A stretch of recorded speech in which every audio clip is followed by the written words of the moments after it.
Hey there, Fuel members. This is Brian Bailie here, bringing your next level inside the number what they don't tell you series.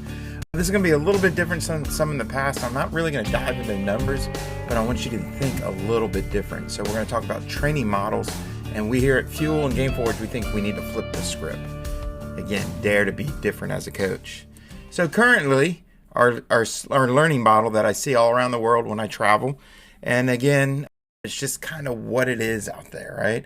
The current model is very simple, right? We're going to teach you skill development. I'm going to teach you how to draw. I'm going to hit you to, I'm going to make you learn how to chip a certain way or mechanically putt a certain way or get in front of this device and say, bam, we're going to create a technical skill, which is awesome.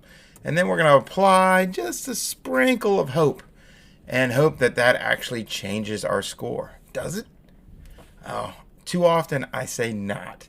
I see people that are very skilled in certain areas but don't really know how to score inside the game of golf, thus playing the game of golf, right?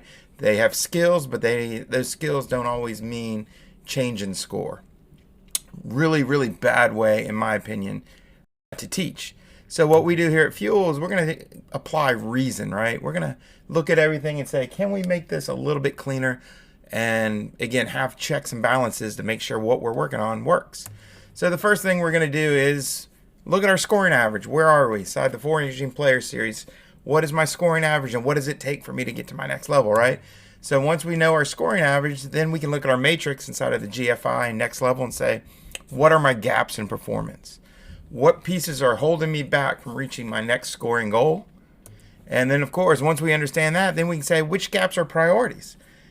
We can look at core, like core 5 inside of ball striking. What shots do I have the most? And I make sure that I'm really good there before I peel off on the edges.